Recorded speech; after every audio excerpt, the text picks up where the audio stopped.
Thank you so much for joining How We Become Better Together, a virtual summit for college access and admissions professionals presented by College Greenlight and American Talent Initiative. You're joining our live CBO leaders panel discussion, and we are so grateful to have our college access leaders at College Horizons in New Mexico, Palouse Pathways in Washington, Uplift Education in Texas, and Northwestern Academy for Chicago Schools in Illinois joining us today, providing insights on the college access landscape and its commitment to successfully transitioning students to and through college. I am your panel moderator, Brittany Cleveland, Senior Manager of Partner Engagement here at collegegreenlight.com, where we support the needs of over 15,000 registered college access counselors and 200 leading colleges and universities across the nation, providing free online college admissions and scholarship resources for first-generation and underrepresented college-bound students. To maximize today's webinar, let's review the agenda and some housekeeping tips. This is an hour-long session, and it is curated to gain insights from the CBO lens. Our panelists have established aspirational, reflective questions about our work in CBO Admissions Partnership, and we will follow up with moderated questions based on audience comments and feedback from the registration form. If you have a follow-up question or questions that have not been addressed, we have dedicated the last 10 minutes of the panel discussion to address live Q&A. So please, team, use the chat box to your right or bottom of your screen to add comments. And we have many experts in the room, so please feel free to join in the conversation via chat. If you need to leave early, we completely understand. We will be sending over the recording for you to review within 24 hours. Please don't forget, sharing is caring, and feel free to forward to colleagues. All right, so team, on with the show. We bring you our CBO panel. Coming up is Brittany Cooper, Director of College Access at Uplift Education. Cassandra Salgado, Geiger, Executive Director at Northwestern Academy for Chicago Schools. Carmen Lopez, Executive Director at College Horizons. Margaret Peggy Jenkins, Executive Director at Palouse Pathways. And please excuse me, it's Cassandra Salgado Geiger. All right, team, welcome to the stage. Thank you for having us, Brittany. Thank you. We're ready. All right, team. So let's start off with introductions. Let's share more about your story, your organization, and your commitment to college access and equity. So tell us how we can do better. How do we become better together to best support students this upcoming academic year? And we're going to go ahead, drum roll. I'll have Miss Peggy Jenkins, please. Okay. Hi, I'm Peggy Jenkins. I am the founder of Palouse Pathways. I started Palouse Pathways in 2013. It grew out of efforts to help my son navigate the college process. I am a lawyer by training, and I still actually do research and writing as a lawyer, and we are an all-volunteer CBO. We serve students on the Idaho-Washington border in about 14 different communities, all separate school districts, and they include logging towns, farming towns, college towns. There's two schools which serve Native populations, the Coeur d'Alene and the Nez Perce students, and some towns that really don't seem to have much going on at all in them. So it's a diverse group of students, and we provide a whole range of services. My answer to the question, how do we become better together? We become better together when we join forces to support students for the long haul, inspiring young students to see the possibilities, to helping them to prepare, to helping them find a place where they will thrive, to preparing and maintaining a welcoming space for them at your institutions, to helping them find success and belonging afterward. Thank you so much, Peggy. And Brittany Cooper, you're up next. All right. Good afternoon, everyone.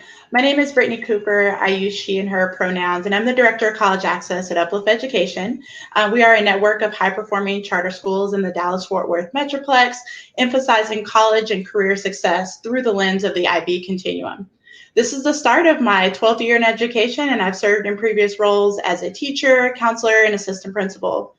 My passion for college access really stems from both my undergrad experience as a work-study student in the admissions office all the way to academic research in the areas of psychology and Africana studies. I definitely want to thank both Brittany Cleveland and Jonathan April for inviting me to participate in this event. It's an honor to hold this virtual space with my fellow panelists and with all of you today. Thank you for the work that you're doing during this challenging and uncertain times, and for showing up in the best way that you can for this very important discussion. Especially given the events of this weekend, the hurricanes that are threatening our coast, and the pandemic. When I thought about how we become better together, I landed on the idea that I often grapple with personally and as a leader in my organization. This idea of building relationships with and providing authentic support for students that I share identities with and those that I do not. Most of us are aspiring allies to various communities that are under attack, be it Black lives, those seeking stable pathways to citizenship, members of the LGBTQIA+ community, and other identities. And in doing so, we must remember that allyship is a behavior and not a badge. To that end, I believe we begin by acknowledging our personal identities, both seen and unseen, recognizing the points of intersection and the ways in which we influence the college matriculation process, and then begin to implement strategies that leverage the strengths of our teams, students, and their families to drive the work forward. This conversation and setting is exciting because I believe the fourth step involves leveraging partnerships and professional relationships to center the process not on our outcomes or our enrollment goals, but on the students and their families. Because as my friend and colleague Ann Morano says, the family goes to college. And that sentiment always sticks with me because we are truly better together when we find ways to acknowledge that our families and our students enrich the experience and are not a barrier or a hurdle to get around. So I'm excited to be here with you all today. Thank you so much, Brittany. Ms. Carmen Lopez. Yate, she Carmen Lopez Yanisha, Twitchini Ninshle, Ado Bilagana Dasha Bashichin, Glizathlana Dasha Che, Ado Bilagana Dashanella. Quatego Asananishla Ado Zitlajin Bekeden Yazin Dinasha. I'm Carmen Lopez. I am the director of College Horizons, and I come from the Navajo Nation. At College Horizons, I've had a full circle moment with College Horizons. I started off as a teacher at a high school here in New Mexico called the Native American Preparatory School. And that is where Dr. Whitney Laughlin founded College Horizons, was on this school campus. Later on, I went on back to graduate school and then went on to teach at another New England boarding prep school called Cushing Academy, and then transitioned into higher education and was the director of the Harvard University Native American program. And so I have this connection between K through 12 as a teacher, higher education, and there we worked with throughout the university with their admissions work. And then an opportunity came to host College Horizons at Harvard when I was there, and we brought College Horizons to campus. So I was able to see it from the college perspective as an outreach relationship. And then 10 years ago, I'm coming on to my 10-year anniversary with College Horizons, where I direct the organization. And I think under my tenure, I've brought in a lot about thinking about Indigenous education, decolonization, nation building, and I'm influenced by a lot of other scholars out there right now, and including Dr. Adrienne Keene, who's come through our program to think about Indigenous futurisms. So that's a little bit about me and my work. And when I thought about how can we be better together, this is what I wrote up for my statement. We can become better together by providing culturally and linguistically responsive college advising, by connecting college and career readiness to cultural and community needs. We can become better together when colleges and universities honor the treaties of tribal nations and the sovereignty of the Hawaiian kingdoms that called for quality education, sometimes tuition-free, in terms of educating Native youth across the nation. We can become better together when Indigenous students can be their full selves, bring Indigenous knowledge systems with them, and do not have to assimilate to a college's dominant narrative of settler colonialism. We can become better together when we are mutually transformed, when we teach as co-equals, when we learn as co-equals, and when we share co-power. We can become better together when our students can be Indigenous, educated, and unafraid. When our students can be Black, educated, and unafraid. When our students can be Asian, educated, and unafraid. When our students can be international, educated, and unafraid. When our students can be immigrant, educated, and unafraid. When our students can be DACA, educated, and unafraid. When our students can be Two-Spirit and LGBTQ, educated, and unafraid. When our students can be Muslim, educated, and unafraid. When our students can be women, educated, and unafraid. When our students can be differently abled, educated, and unafraid. And when our students can be rural, educated, and unafraid. Thank you. Thank you, Carmen. Cassandra? Yes, I'm here. Can you hear me? It let me in. You made it. And so please introduce yourself to the audience. Let us know your story, your organization that you support, your commitment to college access, and let us know how we can become better together to help support our first-gen underrepresented students to and through college. Yes, I'm happy to do that. Thank you. So my name is Cassandra Salgado Geiger. I am a first-generation Mexican-American, and I'm the director of the Northwestern Academy for Chicago Public Schools. The program is housed at the School of Education and Social Policy, and it is a presidential initiative under Morty Shapiro at Northwestern. And we focus on providing a high-quality effort of personal development programming, academic support, enrichment, and in-depth college counseling and financial aid coaching. We serve predominantly students that are first-generation college-bound and their families in grades 10 through 12 and beyond, typically from households of limited financial means. These students are coming to us from all over Chicagoland, and the majority of them are underrepresented on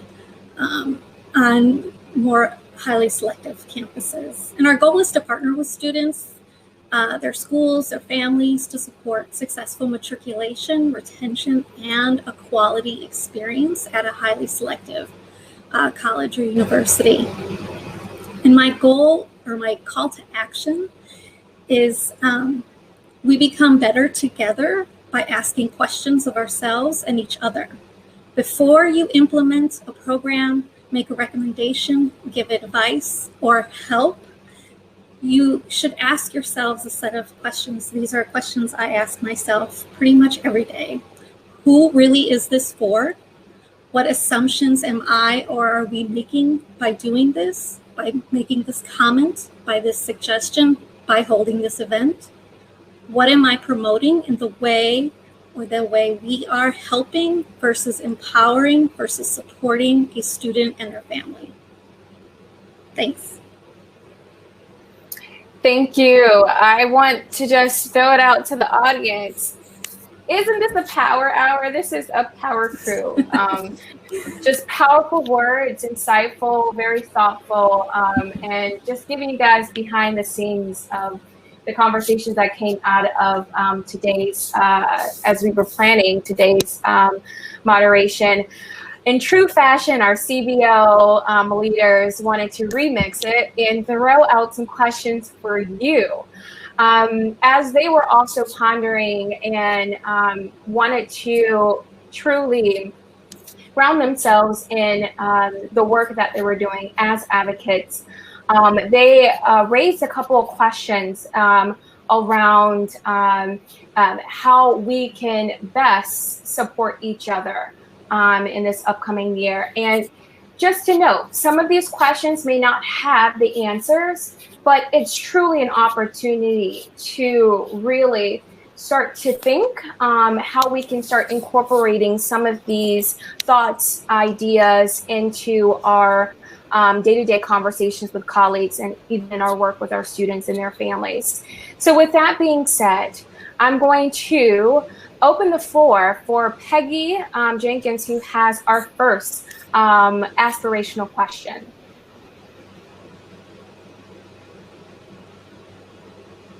And Peggy, I'm going to go ahead and have you unmute yourself. Thank you. I was having trouble with my cat earlier, so you may hear him anyway. So I want to just echo Brittany. This has been such a great process. This has been such a fun process to work on, and I've just really enjoyed collaborating with these folks. And I'm really interested in their answer to this question and also the audience's answer. Just to preface the question first, I serve a large area, geographic area with communities with unique histories, and I come in a little bit. We come in a little bit as outsiders in this process, and that's a problematic space to be in, and it's a place I ponder all the time, and is asking Cassandra's questions as well. Who are we doing this for? So my aspirational question is, how do we support our students in a way that strengthens the communities where they live?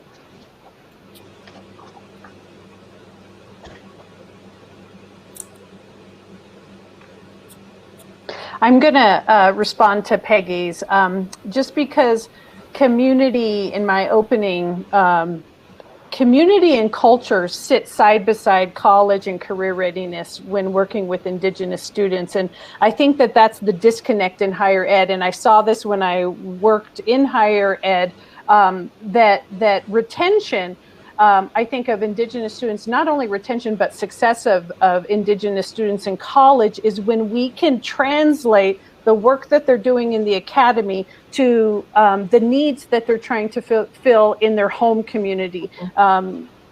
Many underrepresented students aren't just pursuing higher ed for that degree to get the better jobs. I mean, we all are, but it's not this singular event that's transactional. And you're going to hear a lot of us talking about transactional relationships or transaction or real relational work that we need to do. And to me, when I think about serving students in the community that they're at, the Native students are coming thinking about their larger circles of their family, their clans, their nations, and the investment that goes to them in their capacity through education is going to have support for the community that they're at. So this is an important question that I think, again, on the college side, it's always about situating yourself in a community-oriented mindset.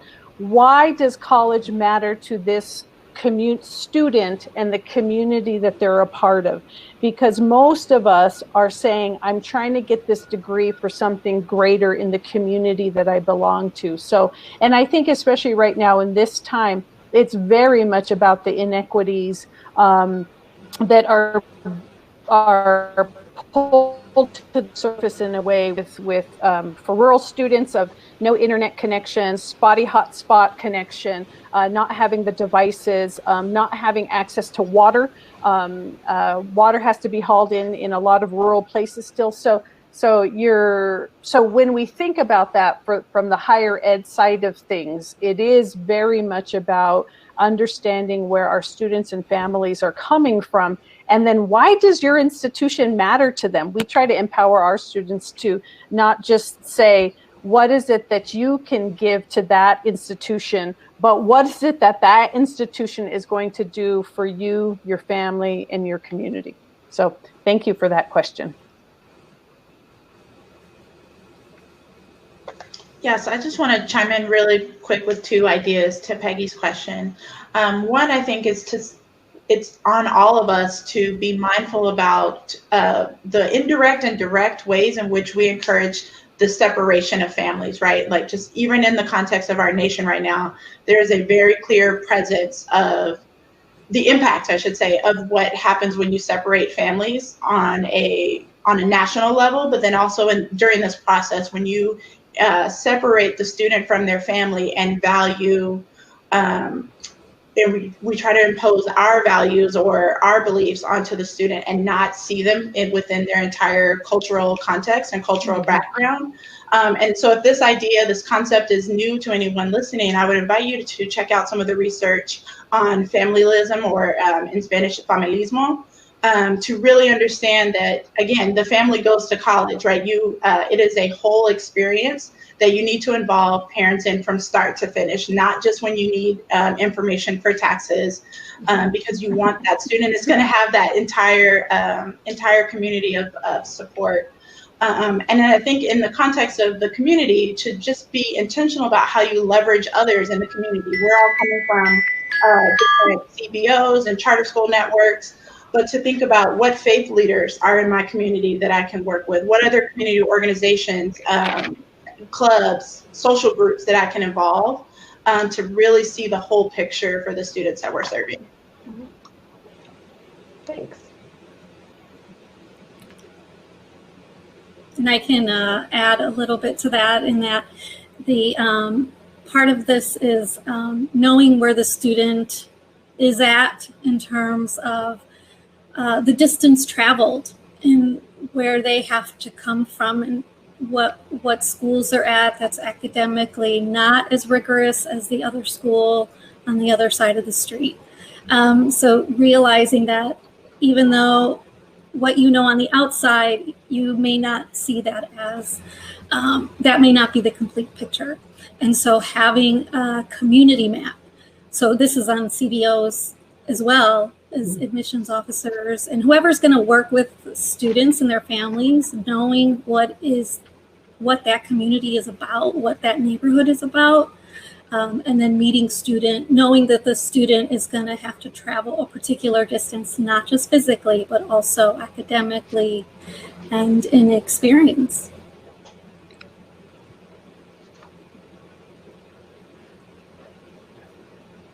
And thank you, team. Our next question, Carmen, you have the floor. Okay. So this is at college. I'm going to just read my question direct. At College Horizons, being a good relative is a core value of the organization and can be a paradigm shift for institutional transformation. How can we as educators act, be, think like good relatives to the students and families we serve? How can CBOs and colleges and universities be good relatives to one another? And what's behind this, and especially again since the pandemic, but actually it's exacerbated by the pandemic, but also prior to this, at College Horizons we call ourselves Auntie Carmen, Auntie Christine, Auntie Michaela, and relate to one another. Even in my introduction, I'm saying my clans to establish relationships out there that I might have with students. And I always tell people that I'm going to advise students that come into the program the way I would be advising my children and my nieces and nephews and other people within my family. When you can have that real talk with one another. And that's what I want them to know, is that I'm going to talk real with them. And it doesn't, and that anti-love is sometimes that encouraging, coddling. And then other times the anti-love is, I'm coming down on you right now. We need to really think about where you're at, and are you making some good choices here? So it's the firmness, the kindness that we can have at the same time. And I want parents to know this. And to me, being a good relative this year was, of course, moving our program remotely and making sure it happened. This was really hard for us. Early on, tech-wise, we knew that half of our kids they were using school-based devices. So by the time they came to the summer program, they might not have a device to work with us. And we were able to narrow that gap down by the time we got to the program.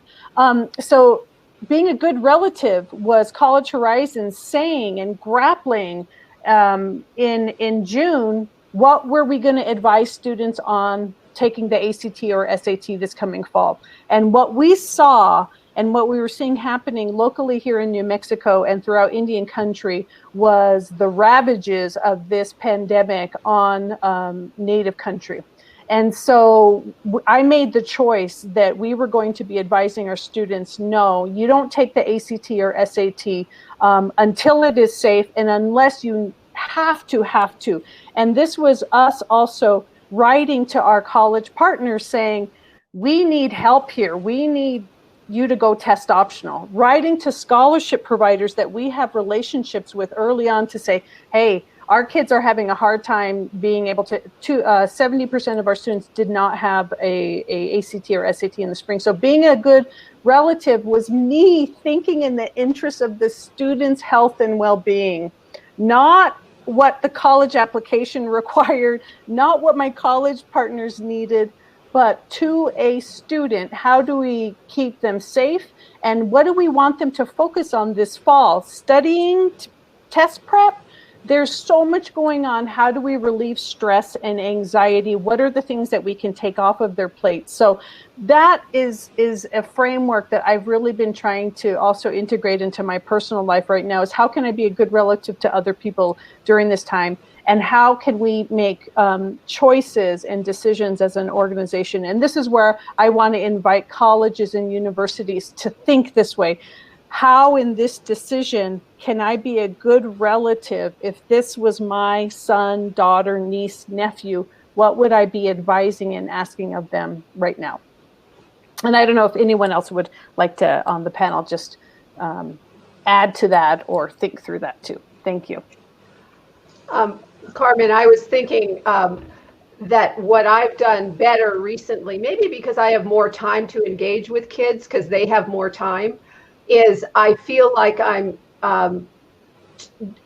learning more about the whole student, not just their college facing piece.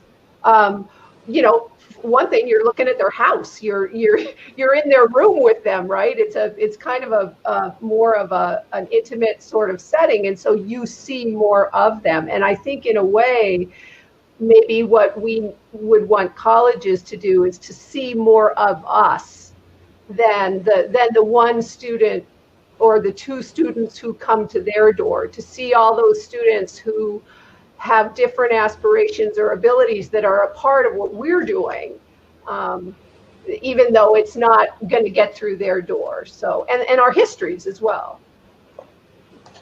Yeah, no, I think I just want to throw one point in and call in some of our CBOs. You know, we talk a lot about competition on the admissions front, but I'm also, as time evolves, I'm seeing a lot of competition amongst ourselves and in our own community as CBOs. And so here are a group of folks that set out to create access and to create opportunities for students. And by the very nature of the admissions landscape, we find ourselves competing with one another.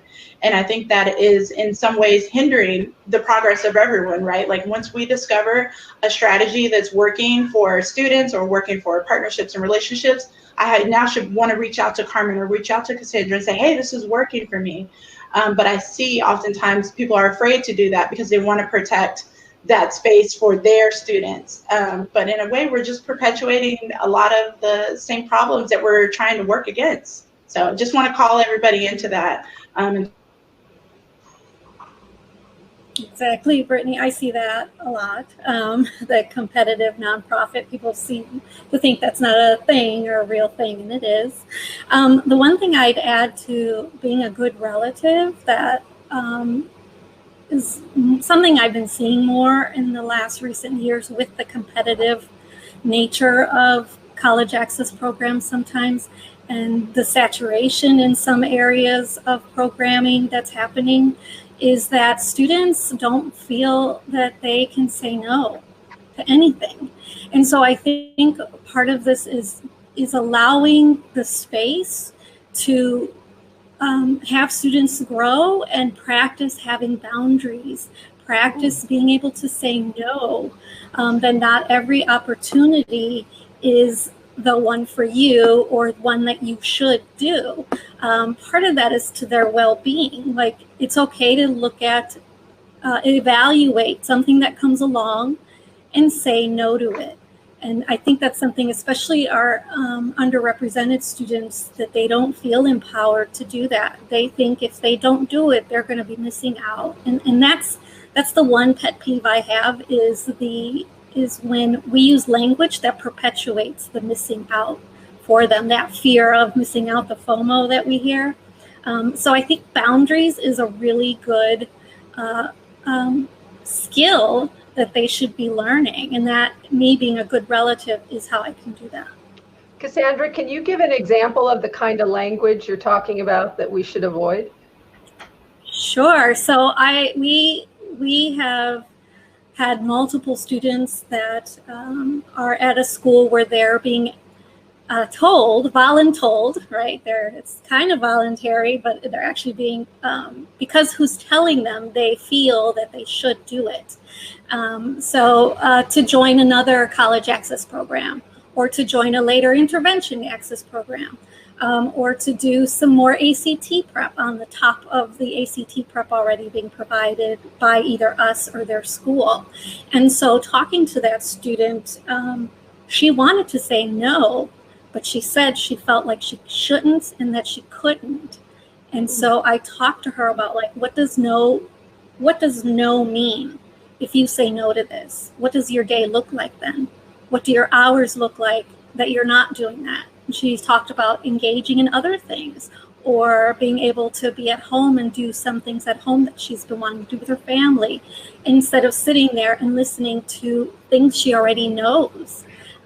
So by that point, then she's just a part of somebody else's agenda and not reinforcing, not implementing her own.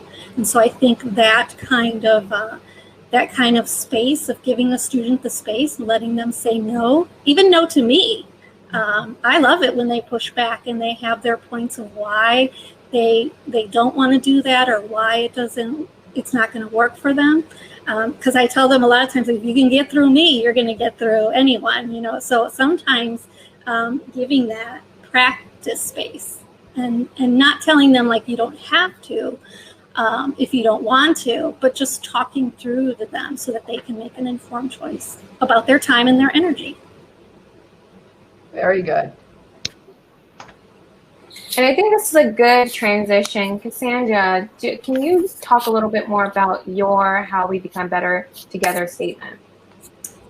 So I'll read my question as well. My aspirational question was, how do we unpack white saviorism and a high self-orientation of individuals within CDOs, nonprofits, higher ed, high schools, so all the partners, to work better together while placing students' best interest at the forefront?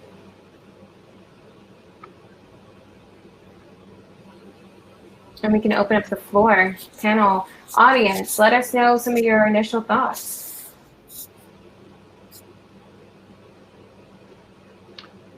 I will jump in because I think I'm the poster person for white savior, right? I was reading about all the, how the whole CBO thing started with, like, empty nesters like me, like, coming in to do whatever, years ago. And I guess I resemble that remark, and I'm sensitive to that.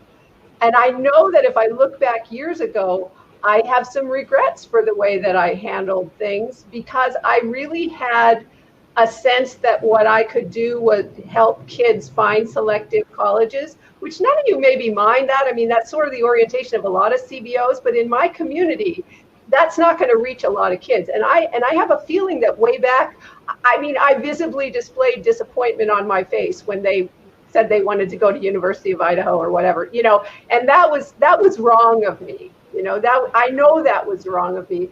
Not only did I have to not show disappointment, I had to learn how to celebrate that. I had to learn how to celebrate where they were going and what they wanted to do, while at the same time recognizing that maybe some of the things that were keeping them in a narrow lane were things I do want to address. So that's the question. But for me, it was really being open to their sense of possibility and their sense of what a good next step would be. This is a powerful, powerful question. I was so excited when Cassandra had shared that with our group, and we were talking like crazy around this. And again, for Indigenous communities in particular, our history of education is paternalistic and about assimilating Indigenous families and children because their cultural systems, language systems isn't valued or correct or right or whatever normal, whatever language we want to use with it. So, and we can apply that to a lot of our children today, especially Spanish-speaking students and children and families of trying to eradicate their culture as well. And to me, I do think that in College Horizons, we get the majority of our faculty coming in from our college partners are non-native. And so we do a lot. It's this other part of our work at College Horizons is not just doing the work with the students of the direct services, but there's this whole other layer of professional development that we're doing with our college partners to help them to better understand how do we better serve Indigenous students and communities on the front end as prospective students, and then in college, that's our scholars program, and then off onto our graduate programs. And I do think that one of the biggest things that we have to unpack around this saving children is inherent in that is this deficit thinking. And I know we talk about deficit all the time, but that is so much about if you're coming in thinking you need to save underrepresented kids, you're off starting there. My whole program is about, we have brilliant, bright, amazing students to work with. I'm just going to gather them for you, and you come and work with us and learn about their brilliance, which really stems a lot from our culture. And it's so much of helping to help colleges unlearn this awful way of thinking that somehow we're lacking and we're deficient. My kids aren't. They might not have had the test prep that you've had to offer. They haven't had the structures in place to give them the same opportunities, but they're performing and still completing college the way we want them. So I think that white saviorism, again, if we think of saving children, you're coming in thinking that our children are lacking and deficient, and that's the beginning place that you have to stop and hit pause to say, what is my contribution to help these students get to the place that they want to get to, the families, the communities, where is it that they want to go? What can we do to enhance this education? So I love this question. There's so much to unpack in that.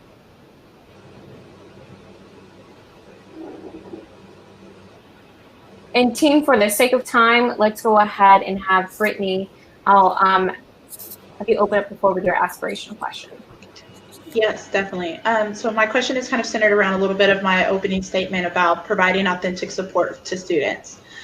So how do we provide authentic support to our students and their families in a way that honors our own identities, their identities, even when those identities may be the same or they may be different, right? And then second to that, how do we become better together without doing the same things together? Recognizing that the communities we serve are not a monolith, even if they do have shared identities, and that this cookie cutter approach that we've tried to create for students of color, low income, first generation, whatever label you want to put on an individual, how do we avoid those cookie cutter approaches? Let's open up the floor. Audience, please let us know what your thoughts. Panel. Part of that, I think I can answer or attribute to that. I know, Brittany, when we were talking about it, we were talking about, like, with that identity, defining what success means, defining the better together. What does that mean? So I think, first of all, for an organization or an individual, but then for an organization that's working with students, understanding that everyone's on the same page for that word. And then being able to communicate it to the students. What does success look like for them? Is it success? For us, success is our mission. And I'm very honest with students that perhaps our mission isn't aligned with what they want to do. And that's okay. That's a great path still, because you're owning it. So part of this, I think, is around language, is like the first step, putting that mission forth that you can actually is attainable and is you honor it, not just something that you're doing for the Black and brown kids to help them out, so something where I think it's that sincerity in the language we're using. No, thank you for that. That's so key. Language has a lot of power, and words have power. So,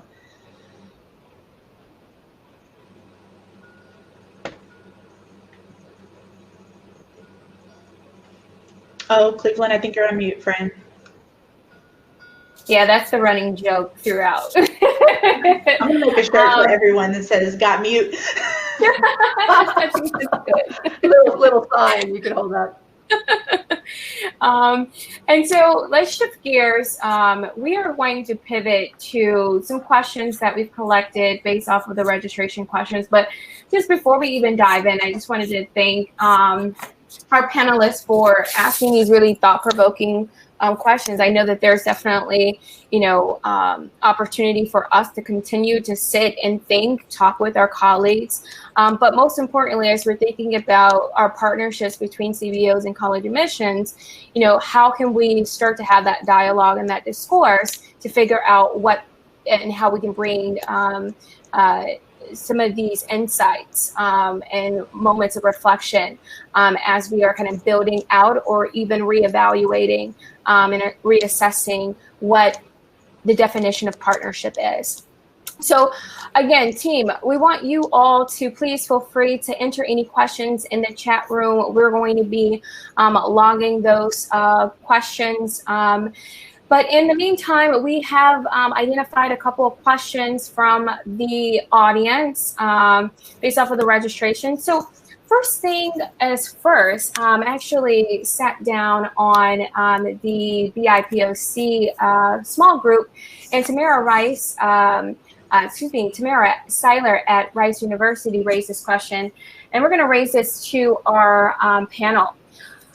Team, as you look into this year, what are your biggest concerns?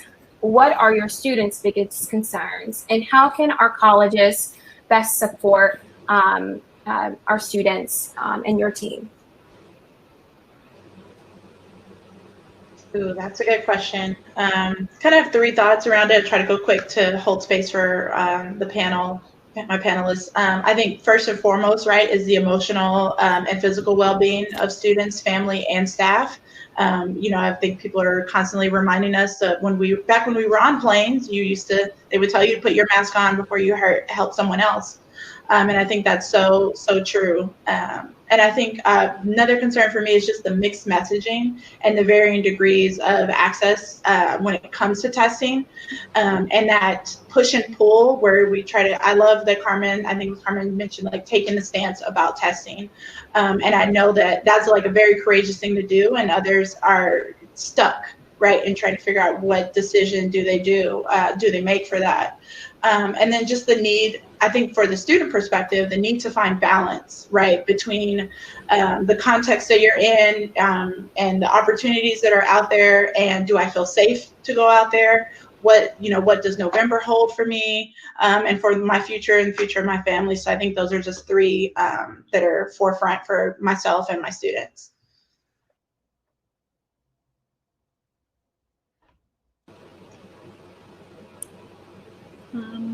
I got a few things. For me, it's timelines and testing. There are high school, we work with several high schools, students that are at about 40 different high schools. So each high school itself has its own timeline. And then so the colleges have their timeline. So part of, I would say, for this school year, I am concerned about timelines going to the extreme. And then if they're in another CBO, that's another timeline. So, I would say to the colleges, be really mindful about what you're asking when what is due. And perhaps give some flexibility to that this year, especially with places that are all remote. So that's one thing I am concerned about. And then the other thing is the way the messaging is phrased, using that fear of missing out kind of messaging to get students to either apply or to prompt them to turn in things. There's no reason to instill more fear or panic. They're already doing that pretty much most of the time. So I don't see, I think language around that, and especially around testing, giving the testing piece, not being vague about it. Don't give us half answers of, well, if you have it, because that is going to leave the door open for these kids to think like, yeah, I got to go do it then, because if I don't, I'm going to be out of luck. And so we're pretty much, I know the fabulous team I work with, they are assuring students pretty much every day about that this year is going to look different with testing, that they're not expected to drive 300 miles away to go test or, put themselves in harm's way and their families, because many of them are multi-generational families, to go sit for 3 hours for a test that was never designed for them. Okay, that's it. That's where I am. I would say that one thing I'm afraid of is that all of the uncertainty with COVID and with everything else going on, I'm afraid that my kids are going to get more insular and are going to be less willing to leave where they are. And that's, that just makes me sad if that's the reality. But again, if that's where they are, that's what I'm going to address for them. I'm going to, make sure they all apply to Whitman and, their state schools in the area. But it just narrows their willingness to look. And so that's going to be a challenge for me. And then the other challenge is, for me, a lot of this is about reminding kids to be intellectually curious. I mean, to me, all of this is about, learning is fun. Learning is engaging. This is something really cool, which they may not necessarily get a lot at schools. And I think they get it even less now. And so the way to make sure that they still see learning and engaging as a positive thing, it's something that I'm really wondering about how to make that keep happening.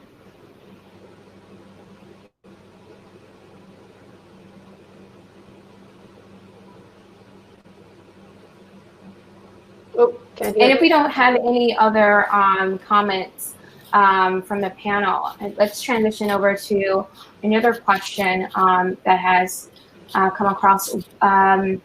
What do colleges need to know about the work that they are doing that they just do not know?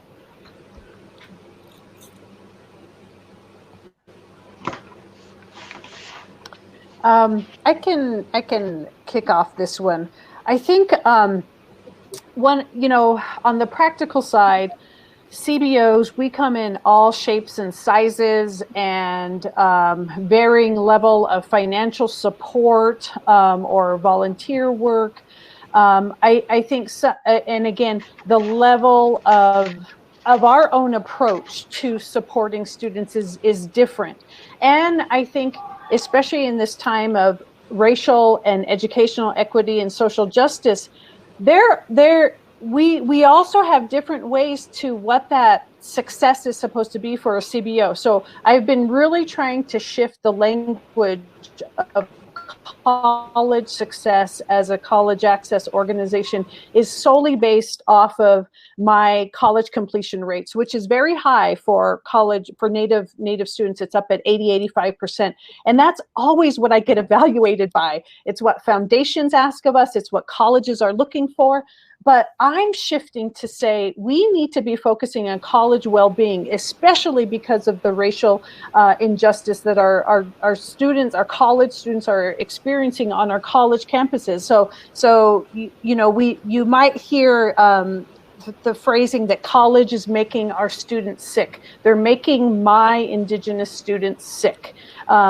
So what are we going to do about that? And I'm talking about mental, emotional health, about the microaggressions, about things that are happening on our college campuses that's a microcosm of where we are nationally. So we need to also be thinking about success in a different way for Access organization. If you're going to work with College Horizons, I'm asking you to build a long-term relationship with me. I'm asking you to go deep with me into this, because that's what I want to do for our students.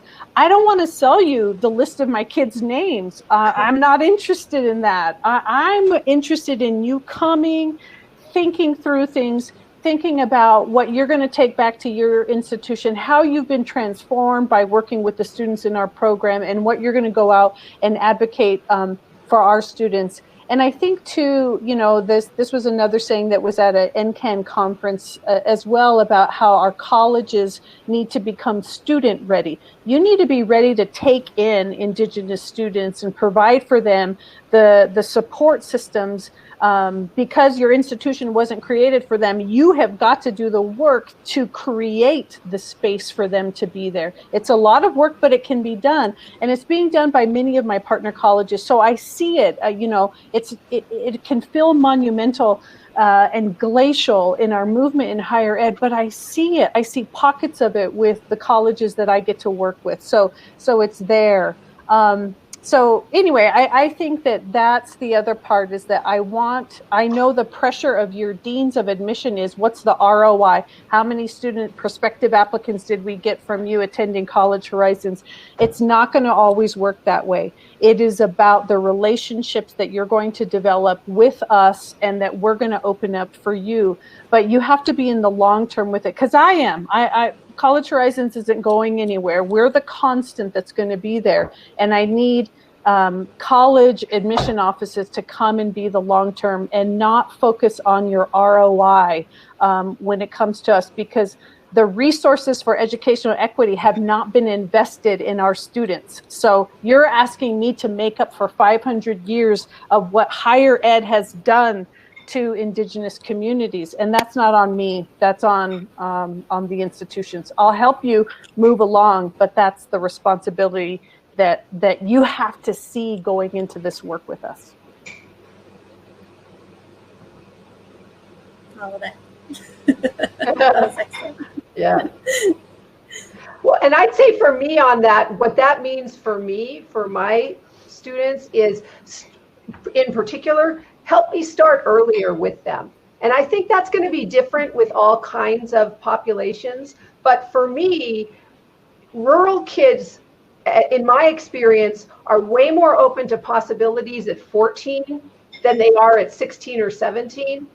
And the more that we can engage with them earlier, and the more that you can help me engage with them earlier, the better it will be. No, yeah, I agree with that, Peggy. I was thinking about the way in which we are helping our students battle imposter syndrome, and how there are some tangible and intangible ways that comes across, prior to COVID, when institutions are choosing location, right, for where they're going to host their sessions. The part of town that you choose for your info session, is it accessible by public transportation?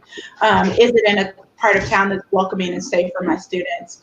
And now, that we find ourselves in this virtual space, those types of factors are perhaps removed. But then we also need to think about, what does that virtual setting look like? Prior to this, jumping onto this call, we were on another one talking about tours and these virtual info sessions, right? Where there are thousands of kids sometimes online on a virtual session. And just in the same way that our students sometimes faded to the background of a tour and didn't ask their questions, the same thing is happening in these big 1,000, 2,000 people virtual sessions. And so I think if you want to be mindful about it, you have to design the programming and structure for it. And let's stop with that cookie cutter approach, right? Of like, I'm just going to open up this Zoom link and everybody who wants to come can come, because the students that, quite frankly, institutions are looking for and trying to find, they're fading to the background because they don't feel represented. There aren't signs and indicators that this is a welcoming and safe space for them. So I just think we need to up that and think about, what does that look like in a virtual setting as well. And team, I just wanted to say thank you so much. This was so insightful. We're actually at time. And I want to be respectful of everyone's time that they offered today. And with that being said, I wanted to just kind of throw it out there. This is the work right here. The work is really allowing us to kind of see ourselves introspectively, how we can, as our own student advocates, how can we really truly look at the way that we are fellowshipping, how we are setting expectations for ourselves, how are we keeping each other honest, how are we staying transparent. And I'm sure that there was many more talking points that we could have covered today, but unfortunately we just don't have time. We had several hours. My goodness, we can just have a pulpit and a fire in the background. It would be amazing. It would be an experience. But we don't. So with that being said, we're going to actually close out. But before we close out, I wanted to get some last parting words from our panelists. Any words of encouragement from a CBO, college admissions aspect that you would like to share before we depart? And we're going to go ahead and start with Cassandra. Okay. So I'm thinking about how we can work together. I think a lot about CBOs because there's so many now. And part of that is knowing, one, your intentions, your self-orientation of the leaders in that space. That's what I always look to when anyone's approaching about partnering or sharing resources.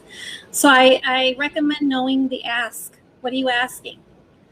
Going into that, being honest about what you need or what you're wanting, and managing your expectations, but then also questioning what assumptions are you making. And then I challenge everyone, whether you're on the college side, CBO side, or high school side, or whatever side you're on with working with students, is to look at what you're doing and look for the opportunities to teach self-agency, to teach advocacy, to teach strong boundaries, navigating and negotiating spaces, and to help students to learn to protect their time and their energy for their own well-being. Not just checklists, not just processes and layers upon layers of process and deadlines.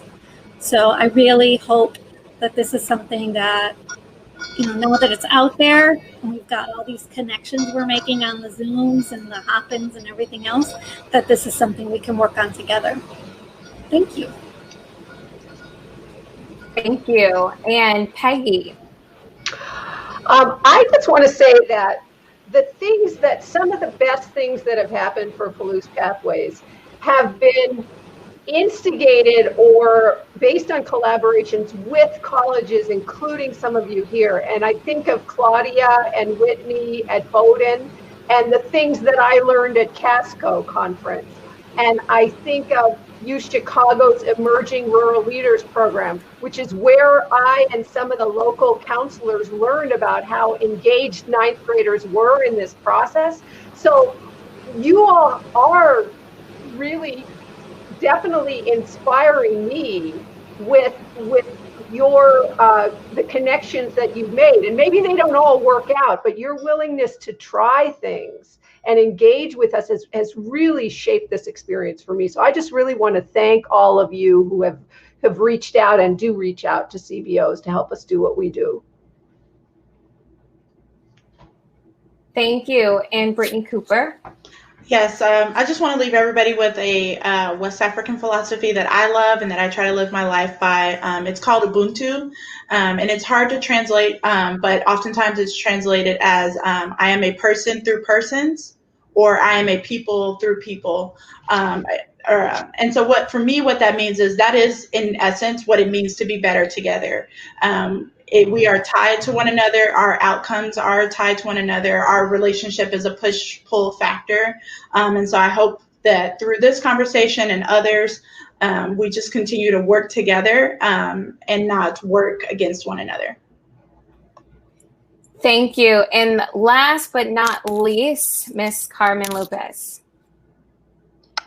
Yeah, I would like to leave saying that, we are in this shared work of college access and college completion as CBOs and higher ed folks. And, the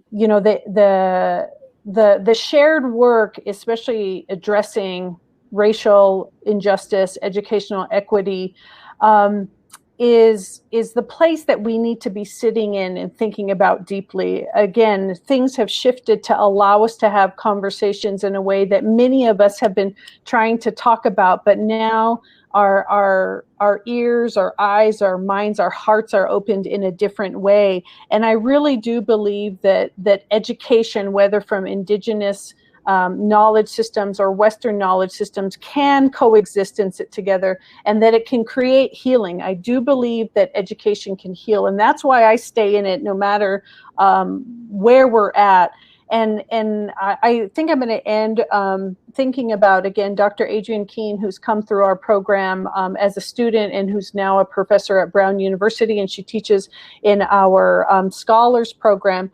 And she talks a lot about Indigenous futurisms in the classes that she teaches to our students. And she talks about imagining a future beyond the now. And this is, Afrofuturisms is also there. It's just, this is the place I love to think when my heart gets heavy. I've got to think about what we're building towards.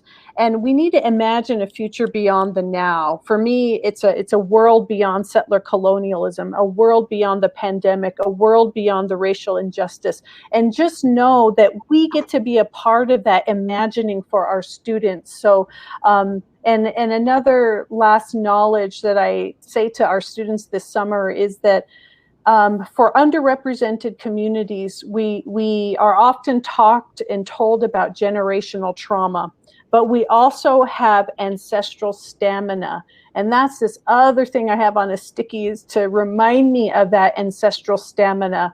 Call upon it, meditate on it, let it help you get through these times, and that this is a temporary time, as hard as it is that we're going through right now. And I hope on the back end that the true transformation will take place for all of us as human beings across the planet and in all of our own institutions. So thank you all, and to you, Brittany, for chairing this and organizing along with Jonathan this opportunity. I appreciate it very much.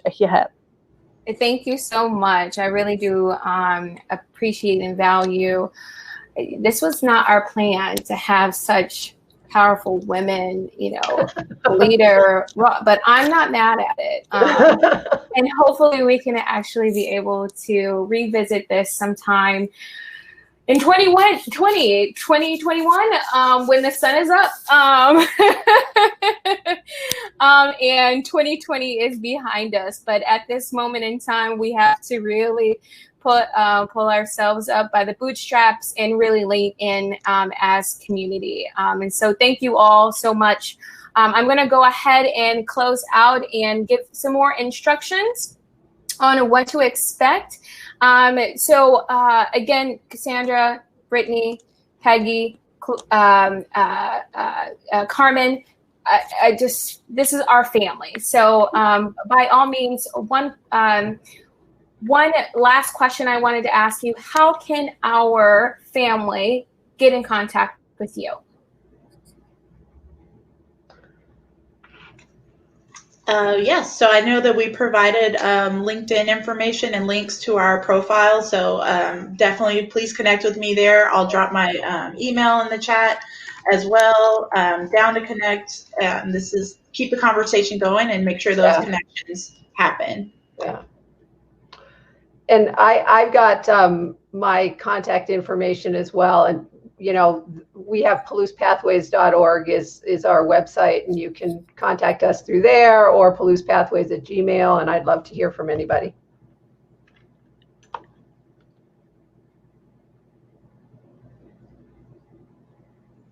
Cassandra, it looks like you're on mute. There we go.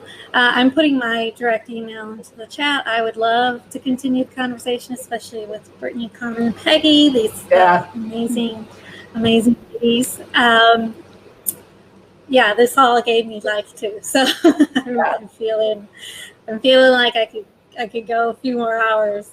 But also my LinkedIn and information is on the hub thing as well. And likewise, my information's in the profile, and then on the exhibitor booth, we have a link to a one-pager to connect and to talk about college partnerships for the coming year for the college universities. And then later for CBOs or other volunteer counselors, we also do a call out for volunteers to help us to run our summer program. So that will be up later on our website, or sign up for our newsletter and you'll get that info. But good to meet you all. Thank you. Yeah, wonderful. Thank you, Brittany. Thank you, College Greenlight. Thank you.